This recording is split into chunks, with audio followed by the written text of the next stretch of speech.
I'm going to show you a new way today how non-duality can be experienced by you and how you can approach your life from that perspective.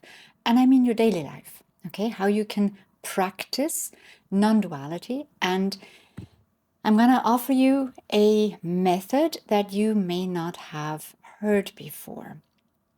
What you might know or may have practiced even when approaching the world and life here from a non-dual perspective is to refrain from judgment. Okay, so when we are not judging, we do not enter duality. We remain in a state of non-swaying to one side or the other because we don't judge. We're just observing. We're just present with what is.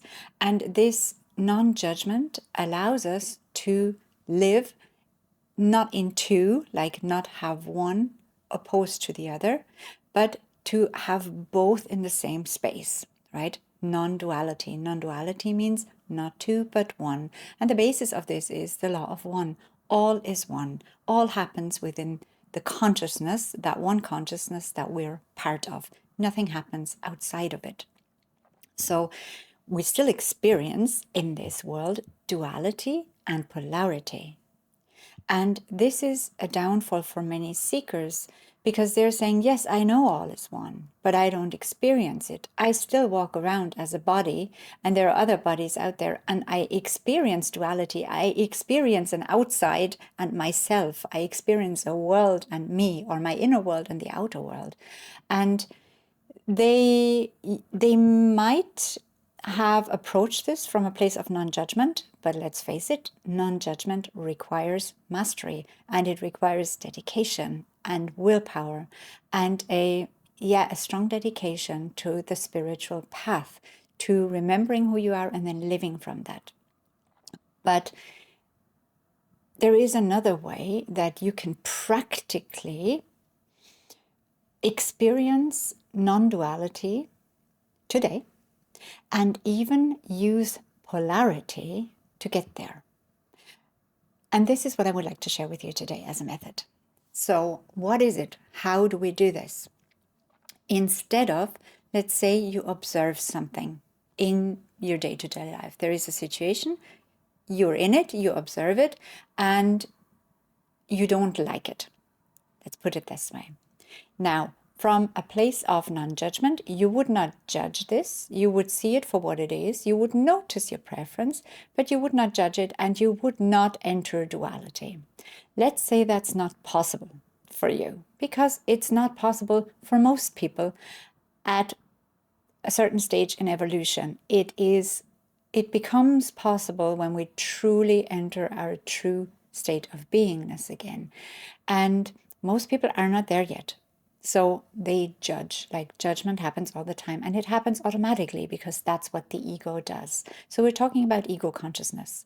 So let's say you're still there where you haven't mastered your state of being and directing your state of being in every minute. You notice something, you notice judgment coming up. Okay, let's say the judgment is this person is mean to that person. Okay, you notice this and you're not able to not experience your judgment. What you do instead, if you're focused on experiencing things or life in a non-dual manner, is you notice your judgment. That person is mean, for example. And then what you do is you take that quality, meanness, let's say, and you observe this, you contemplate it. What does it mean to be mean?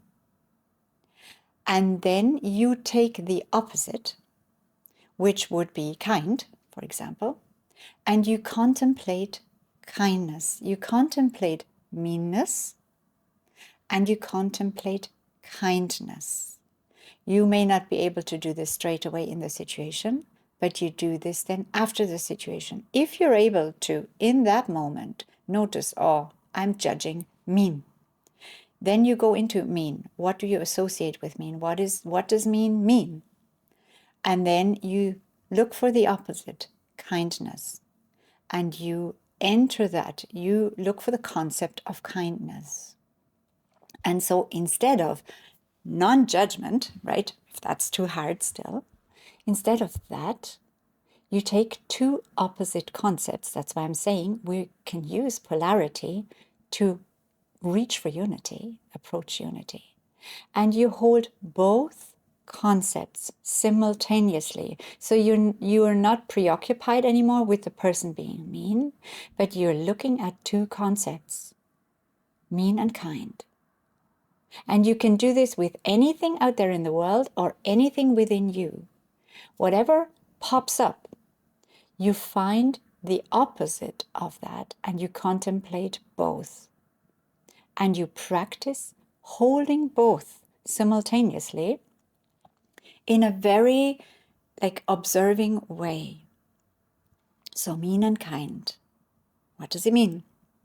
And obviously you will notice where you feel drawn to, like what aspects. Obviously you judge the mean thing in the first place, so you know this is not in alignment with my beingness. It doesn't mean I have to judge the mean person. It means that this situation was a catalyst for me to remember my beingness because it feels out of alignment. There's nothing wrong with meanness. There's nothing wrong with it. People can be as mean as they want to be, right? Because we can all have all experiences, because all experiences are happening within the divine consciousness. So there is nothing non-divine. And this is where the part non-judgmental comes in. But when you feel the need to judge the mean, you also know you're excluding something from the divine. You're saying this is less spiritual, less divine, less good, because it feels out of alignment. But that's not actually what's true. What's true is it is out of alignment because you notice your true beingness and how this somehow does not resonate with that frequency of your true beingness. So you can actually celebrate witnessing meanness. You can bless the people involved and send them your love, send them your blessings. But see what this is causing. It's causing for you to remember who and what you really are. And by contemplating both concepts then and noticing that kindness feels so much more in alignment with you and that you want to see this more, that you want to practice this more, then also remember in this situation, and that's an added bonus, what you get to do is you get to practice kindness towards the situation and the people involved, even towards the mean person. Because if you're mean by judging them, if you're condemning them, that is not kindness. Whereas a minute before you may have said, it's absolute, we should all be kind and we need to be, well, are you kind by judging somebody who's your brother, your sister, who's God essence themselves in a costume? Yeah, sometimes in not a very cute costume, but you're not kind then either. And that is what makes us feel more out of alignment then. So we can use any situation, and we even can use polarity, the experience of polarity, of judgment even. We don't have to get rid of judgment. We can use judgment as a path to unity, as a path to non-judgment. If we recognize it, if we allow it to be there, and if we take that practice, for example, to then also integrate or include the opposite and hold both at the same time, just the way we would hold light and dark at the same time, outside and inside at the same time, heaven and earth at the same time. It does not have to be one or the other, because that's exclusion, and there is no exclusion in this mental universe.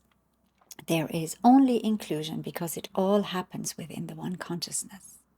So I invite you to try this. Don't try to get rid of aspects of yourself in order to be more non-dual, in order to approach life that way. Quite the opposite. What pops up is your teacher, not what you think your teacher should be. And this is kind of like a moment where you can exhale and let your shoulders drop, because it also means that you don't have to put yourself under pressure anymore. You can use anything that arises within you, even anger, even frustration, even sadness. Let's say sadness comes up and you feel in that moment, let's say you had that kind of theory or judgment or concept, oh, I shouldn't feel sad, right? Because I know all is well in theory. I know there's nothing wrong in theory. I must be not so spiritual right now because I feel this sadness. So you may have that label on that judgment again, right?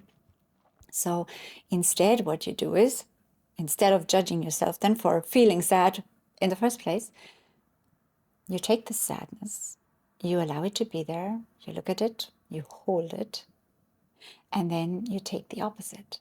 You take joy, let's say, and you contemplate that. And both at the same time, you're not trying to get rid of the sadness. The sadness is on one end, the joy is on the other. And what you're able to do then is to hold both. To hold both.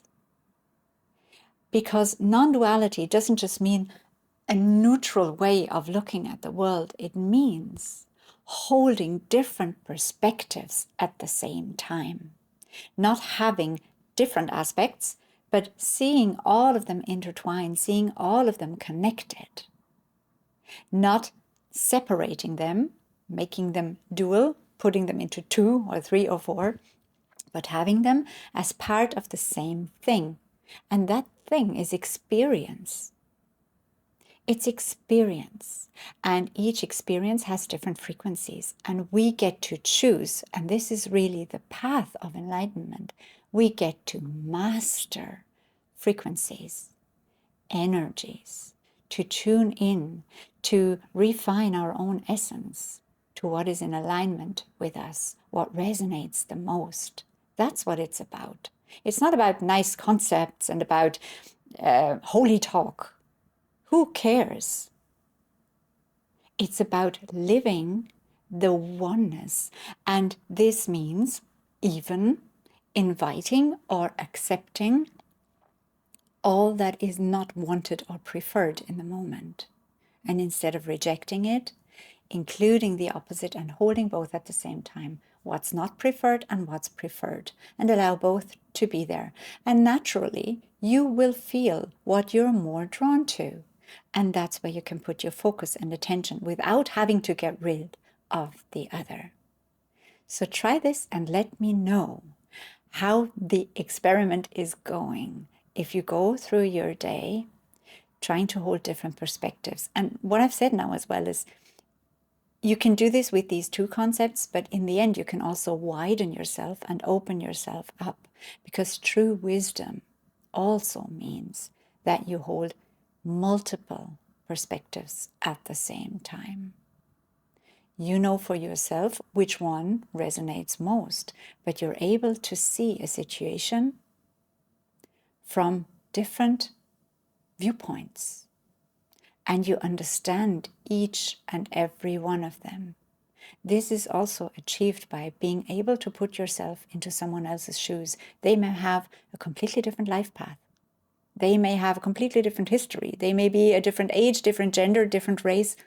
And yet, if you're able to open yourself up to their energy field, to their way of experiencing, you will be able to absolutely 100% understand their decisions, their choices, their way of being, their way of seeing the world with no judgment, even though you might be in your life path on the completely different end of the spectrum of whatever that is that they're experiencing or you're experiencing.